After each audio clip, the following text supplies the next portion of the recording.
안녕하세요 여러분, 쭈나오빠입니다. 제 팟캐스트를 듣는 분들은 다 한국을 좋아하시는 분들이겠죠?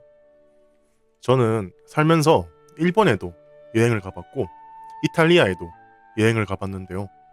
한국과는 확실히 다른 부분들이 있었어요. 여행을 하면서 이런 부분은 확실히 한국이 좋다. 이런 부분은 아직 한국이 부족하구나 하는 생각이 많이 들었어요.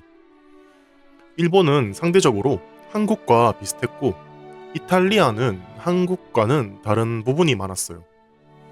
물론 저는 여행을 다녀온 거지 살다가 온 건 아니라서 깊이 알고 있진 않아요. 아무튼 이건 중요하지 않습니다. 왜냐면 오늘은 한국과 다른 나라를 비교하는 게 아니고 한국의 좋은 점에 대해서 얘기해 볼 거거든요. 제 생각에 한국의 가장 좋은 점은 좋은 치안이라고 생각해요. 한국은 전반적으로 정말 안전한 나라예요. 예를 들면 한국에선 여자 혼자 밤늦게 나가도 안전해요. 저번에 미국에 대한 다큐멘터리를 봤는데 미국의 어느 도시에선 밤늦게 혼자선 나가면 안 된대요. 밤늦게 혼자 나가는 건 제발 내 물건이랑 돈을 가져가 주세요 라고 말하는 거랑 똑같다고 하더라고요. 한국에 여행을 와보신 분들은 아시겠지만 한국에선 전혀 그런 느낌은 없죠. 24시간 동안 하는 음식점도 많고 편의점도 있고 놀 곳도 많으니까 늦은 밤에도 사람들도 많이 돌아다녀요. 그래서 한국에선 밤늦게까지 돌아다니는 게 위험하지 않아요. 물론 한국에도 이상한 사람은 있으니까 조심하긴 해야죠. 어딜 가도 술에 취한 사람들은 조심해야 하고 또 위험해 보이는 사람들은 조심해야죠. 또 인스타그램에서 본 재미있는 포스트가 하나 있었어요. 이건 치안이랑은 크게 상관없는 건데 한국의 카페에선 테이블 위에 자기 핸드폰이나 지갑을 두고 화장실에 가거나 밖에 나갔다가 와도 아무도 훔쳐가지 않는다 라고 설명하는 포스트였는데요. 이건 사실이에요. 저는 항상 대체 이걸 누가 훔쳐가나 하고 생각했는데 해외에선 자기 물건을 두고 다른 데에 가면 안 된대요. 자리를 비우면 누가 가져간다고 하더라고요. 저는 살면서 한 번도 물건을 도둑맞은 적이 없어요. 그런데 제 생각에는 한국 사람들이 도덕적으로 아주 훌륭한 사람들이라서 그런 건 아니고 한국에선 CCTV가 많아서 신고를 하면 금방 잡히거든요. CCTV도 많고 보는 사람도 많고 신고를 하면 경찰이 잘 도와주니까 얼마 되지도 않는 돈 때문에 큰 문제를 만들지 않는 거죠. 또 외국 사람들은 북한이 무섭대요. 한국에 유학을 온 학생들의 부모님들은 항상 북한이 미사일을 쏠까봐 걱정한대요. 북한이 미사일을 계속 쏘는 건 사실인데 사실 한국 사람들은 별 생각이 없어요. 왜냐면 거의 한 달에 한 번씩 일어나는 일이니까 덤덤해진 거죠. 그냥 북한에서 하는 폭죽쇼 같은 느낌? 그리고 합리적으로 생각했을 때 북한도 한국과 전쟁을 바라진 않잖아요. 전쟁을 일으키면 한국을 상대로 북한이 이길 수 있을까요? 걔들도 무조건 진다는 걸 알고 있는 거예요. 김정은도 맛있는 거 먹으면서 오래오래 살고 싶겠죠. 그래서 바다에 미사일을 쏘면서 나는 이 정도로 강하다. 나는 이 정도로 화가 났다. 그러니까 우리를 건드리지 마라. 라고 하면서 계속 어필을 하는 거예요. 그래서 한국 사람들은 뉴스에서 북한이 미사일을 바다에 쐈다는 소식을 들으면 오늘도 미사일을 쐈네 하고 다시 하던 일이나 마저 하러 가는 거예요. 한국의 두 번째 좋은 점은 음식이라고 생각해요. 제가 생각하는 한국 음식의 장점은 맛있다는 건데 사실 이건 주관적인 의견이죠. 저는 한국 음식이 맛있다고 생각하지만 한국 음식이 맛이 없다고 생각하는 사람이 있을 수도 있잖아요. 그래서 제가 객관적으로 생각해 봤을 때 한국 음식의 좋은 점은 다양성이에요. 한국 음식은 다양하거든요. 어떤 의미로 다양하냐면 음식에 쓰이는 재료가 다양해요. 고기를 쓰는 음식은 당연히 있고 야채를 쓰는 음식도 많다는 거예요. 한국의 반찬에 대해서 들어보신 분들이 많을 거예요. 반찬은 간단하게 말하면 밥이랑 같이 먹는 다른 음식이라고 생각하시면 돼요. 한국에선 보통 밥과 국, 그리고 메인이 되는 반찬이랑 일반적인 반찬을 식사로 먹는 경우가 많아요. 예를 들면 여러분들이 잘 아는 불고기나 김치찌개는 고기도 들어가고 헤비하니까 메인 반찬이고, 계란 후라이나 콩자반, 콩나물이나 김같이 라이트한 건 그냥 반찬이라고 볼 수 있죠. 그래서 한 끼를 먹어도 다양한 영양분을 섭취할 수 있어요. 불고기와 계란은 단백질, 쌀은 탄수화물, 다른 야채들은 섬유질이 있으니까 영양학적으로 괜찮죠. 그래서 많은 외국의 비건들이 한국 요리를 시도해보는 경우가 많다고 해요. 한국엔 다양한 반찬들이 존재하고 야채들만 쓰는 반찬들도 아주 많거든요. 그런데 재미있게도 한국이라는 나라는 비건들이 살기에 좋은 나라는 아니에요. 왜냐면 한국에 비건은 흔하지 않거든요. 저는 살면서 비건을 단 한 번도 본 적이 없어요. 실제로 한국에 사는 비건들도 비건 레스토랑이 없어서 힘들다고 해요. 하지만 한국 음식 중에서 비건들이 먹을 수 있는 음식의 레시피들은 많거든요. 그래서 한국 음식의 레시피를 시도해보는 외국 사람들이 많다고 해요. 그리고 주로 외국 사람들은 한국 음식은 빨갛고 맵다고 생각하거든요. 물론 우리가 맵고 빨간 음식을 좋아하는 건 맞는데 안 맵고 맛있는 음식도 많아요. 불고기나 김밥이나 갈비찜이나 육회 같은 맵지 않은 다양한 음식이 있어요. 그래서 한국 음식은 생각보다 훨씬 더 다양한 편이에요. 마지막으로 한국에선 배달 음식 문화가 잘 되어 있어요. 저번에 유튜브에서 봤는데 많은 외국 사람들이 한국에 와서 하고 싶은 게 음식 배달시켜 먹기라고 하더라고요. 한강 같은 데서 치킨도 시켜 먹고 숙소에서 짜장면 같은 음식도 시켜 먹고 싶다던데 왜일까요? 뭐가 특별한 건지 저는 잘 모르겠어요. 음식 배달시키는 건 전 세계 어디에도 있는 게 아닐까요? 그런데 이것도 외국인들은 쉽지가 않대요. 요즘엔 배달을 다 배민이라는 어플을 통해서 시키는데 외국 사람들은 한국어도 잘 모르는 데다 어플에 가입까지 해야 하니까 시도조차 할 수 없대요. 그리고 한국의 세 번째 좋은 점은 즐길 거리가 많다는 거예요.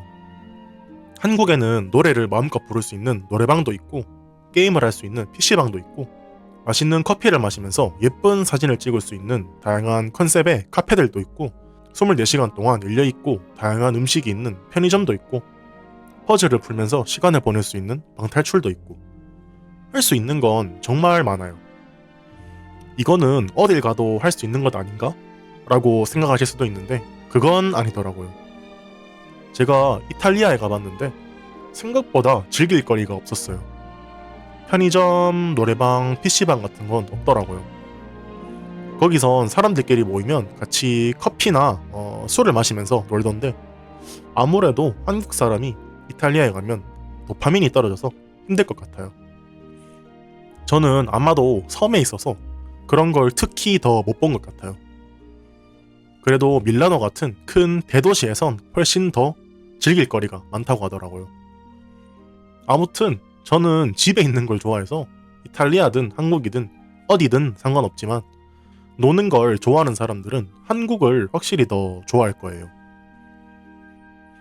그리고 네 번째로는 대중교통 시스템이 잘 되어 있다는 거예요. 보통 한국에 여행을 오시는 분들은 서울에 오죠. 그런데 서울에는 지하철 노선이 11개가 있어요. 그리고 서울만이 아니고 서울 근처에 수도권 전체까지 합치면 무려 노선이 24개나 있어요.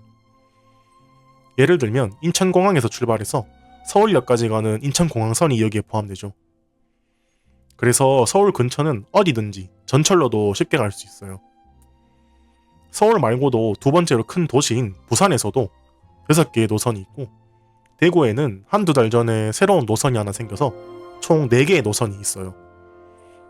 그래서 웬만한 도시에서는 어디든 지하철과 버스로 쉽게 이동을 할 수 있다는 게 장점이죠. 또 한국의 교통에는 환승 시스템이 있어요.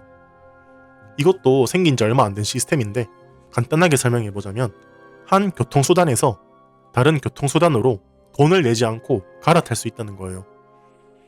예를 들면 버스를 타고 A까지 간 다음에 버스에서 내려서 B로 가는 지하철을 타면 버스를 탈 때 돈을 한 번만 내면 되는 거예요.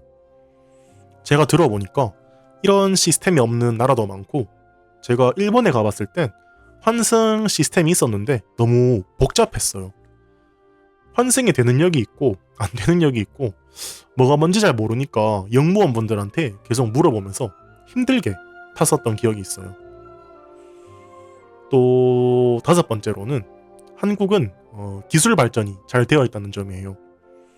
여러 가지 장점이 떠오르는데 예를 들면 한국에선 어디를 가도 와이파이가 있어요.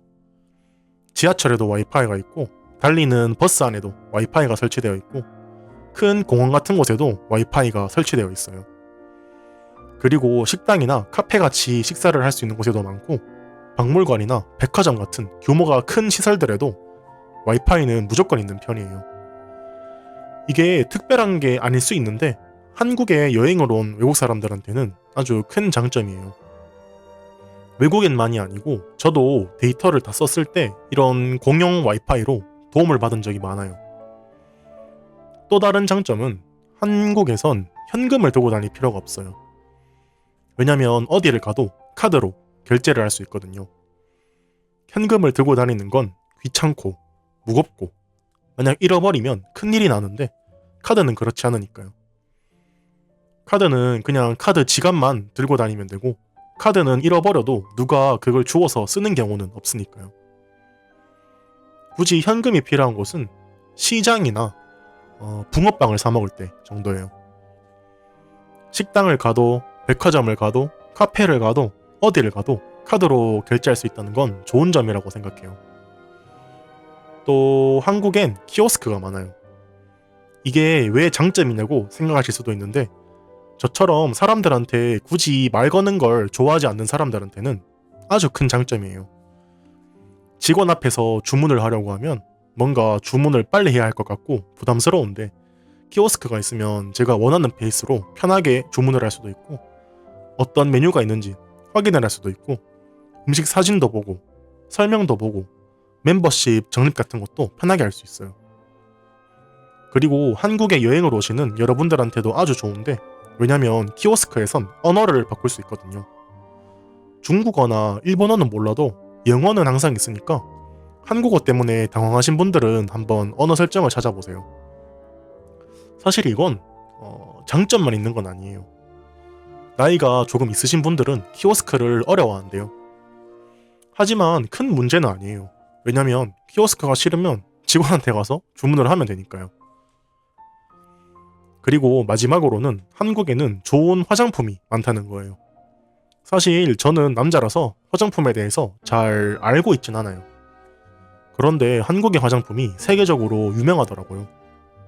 독도 터너인가? 그게 되게 유명하다던데 써봤는데 그냥 물이랑 똑같더라고요. 이게 뭐가 좋은 거지? 약간 사기당한 느낌이었어요. 한국에는 화장품 브랜드들도 엄청 많은데요.